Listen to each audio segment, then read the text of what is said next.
हरिओम तत्सत। नमस्कार दोस्तों, मेरा नाम Aditya Prakash Sharma, yoga therapist from Rukmani government Ayurveda hospital AYUSH wellness centre. तो कैसे हैं आप सब?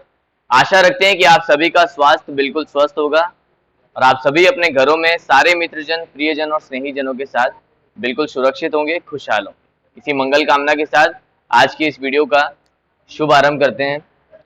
जैसे कि आप देखते आ रहे हैं कि 21st इंटरनेशनल योग डे बहुत ही करीब है। ये हमारा 8th इंटरनेशनल योग डे है जो इस बार हम सेलिब्रेट कर रहे हैं।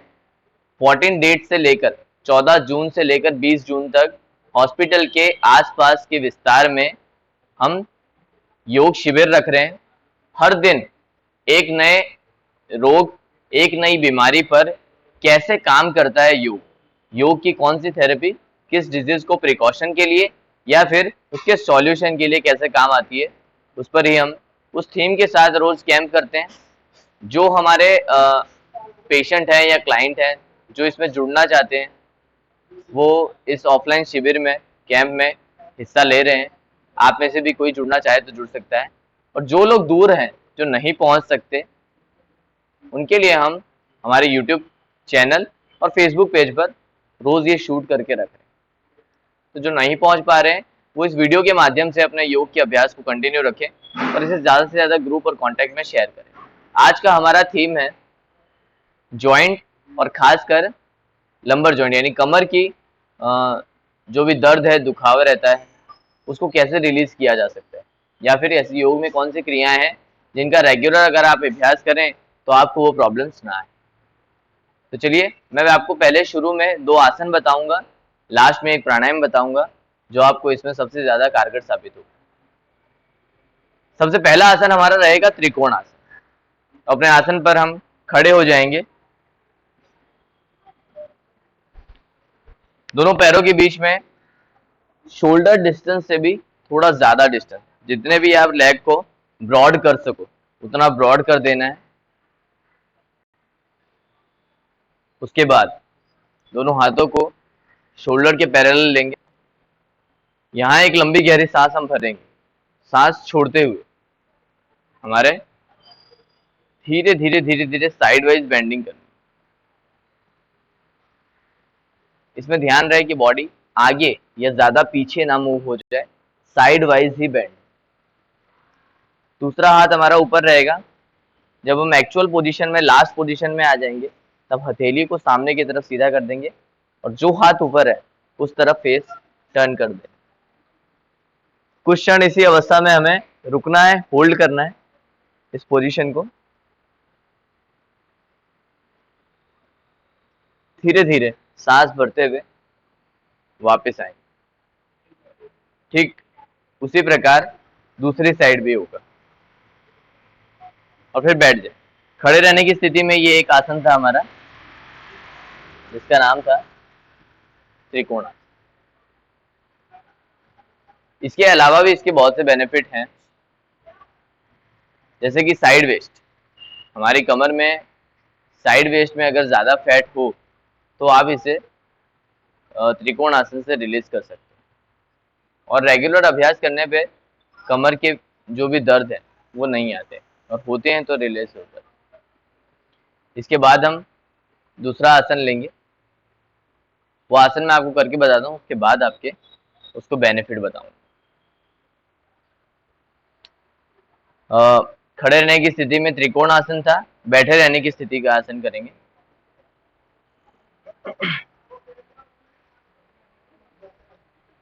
वज्रासन की स्थिति में आपको आना है।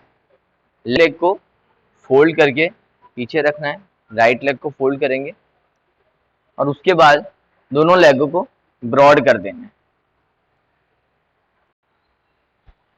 जितना ब्रॉड कर सके उतना मैक्सिमम ब्रॉड करना है।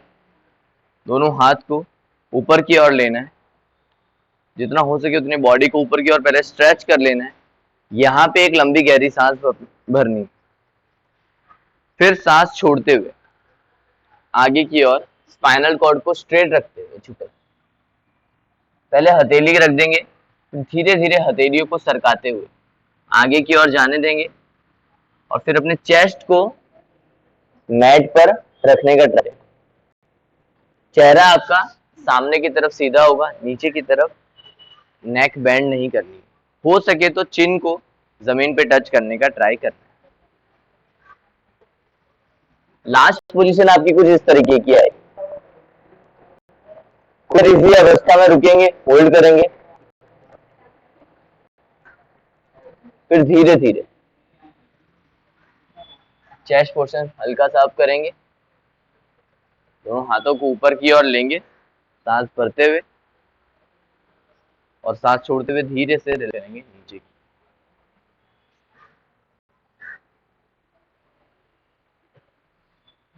तो ये था दोस्तों शशांक आसन। अब हम करेंगे प्राणायाम। अगर आप पद्मासन में बैठ सकते हैं तो पद्मासन लीजिए, नहीं तो सिर्फ एक पैर लेकर अर्ध पद्मासन, और वो भी ना हो तो सादी पलाठी में भी बैठ सकते हैं। हम करेंगे नाड़ी शोधन प्राणायाम। मैंने पहले दिन आपको अनुलोम विलोम प्राणायाम बताया था, ठीक उसी के जैसा प्राणायाम है, लेकिन ये प्राणायाम होल्ड के साथ का है। इसमें सांस भरने के बाद भी आपको सांसों को रोकना है, सांस बाहर निकालने के बाद भी सांस रोकना है, यानी कुंभक के साथ किया जाएगा, इसलिए इसका नाम नाड़ी शोधन है। तो जो लेफ्टी है वो लेफ्ट हैंड से, राइटी है वो राइट हैंड से इस तरीके से प्रणव मुद्रा ले लेंगे। फर्स्ट 2 फिंगर्स को रख देंगे अपने आईब्रो के बीच में, और अंगूठे और लास्ट 2 फिंगर से आपको नॉस्ट्रल्स को ऑपरेट करना। जो बाकी का हाथ है, दूसरा हाथ, वो ध्यान मुद्रा में रहेगा, अंगूठे और पहली उंगली का स्पर्श, बाकी 3 उंगली सीधी हथेली घुटने पर। आपको शुरुआत अपने लेफ्ट साइड से करनी है, लेफ्ट नॉस्ट्रल से करनी है। धीरे लंबी गहरी सांस अपने लेफ्ट नॉस्ट्रल से भरनी है,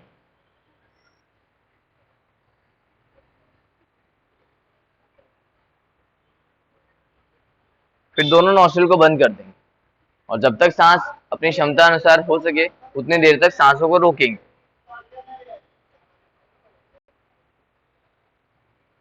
फिर धीरे से राइट नॉस्ट्रल से आपको धीरे लंबी गहरी सांस बाहर निकाल,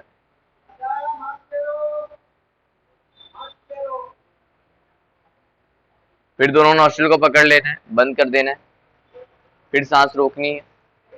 जितनी देर तक आप सांस रोक सको अपनी क्षमता अनुसार रोको, फिर राइट नॉस्ट्रल से ही वापस सांस आपको भरनी है।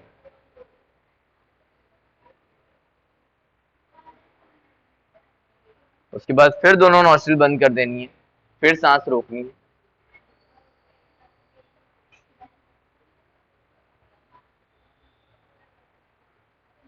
और फिर लेफ्ट नॉस्ट्रल से आपको सांस बाहर निकालनी,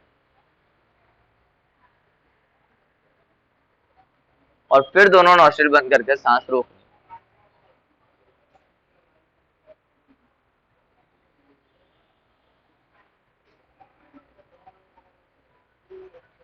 ऐसे 15 से 20 आवर्तन आपको कंटिन्यू करते जाएं। जब एक बार आप करने बैठ रहे हैं, लेफ्ट नॉस्ट्रल से सांस भरेंगे, सांसों को रोकेंगे, राइट नॉस्ट्रल से सांस बाहर निकालेंगे, फिर सांस रोकेंगे, राइट नॉस्ट्रल से सांस भरेंगे, सांस रोकेंगे, लेफ्ट नॉस्ट्रल से सांस बाहर निकालेंगे, फिर सांस रोकेंगे। हर बार सांस भरने और छोड़ने के बाद ब्रीथ होल्ड होना चाहिए। ये है नाड़ी शोधन प्राणायाम। शरीर में जितने भी जॉइंट्स हैं, जहां जहां तक भी ब्लड सर्कुलेशन हो रहा है, वहां प्योर ऑक्सीजनेटेड ब्लड सर्कुलेट हो, जिससे कि जॉइंट्स आपके फ्री रह सके, हेल्दी रह सके। और आसन में हमने देखा कि कैसे जॉइंट की स्ट्रेचिंग, कॉन्ट्रैक्टिंग और रिलैक्सेशन होता है, तो इससे आपके सारे जॉइंट्स हेल्दी रहते हैं। तो आगे जाके आपको ऑस्टियोपोरोसिस, ऑस्टियोआर्थराइटिस, रिमेटेड आर्थराइटिस, इन सारी चीज में प्रिकॉशन भी करता है, और वो प्रॉब्लम हो तो हील भी करता है। तो कल फिर से मिलेंगे एक नए रोग के साथ, उस पर एक नए योग के साथ। तब तक के लिए धन्यवाद। हरिओम।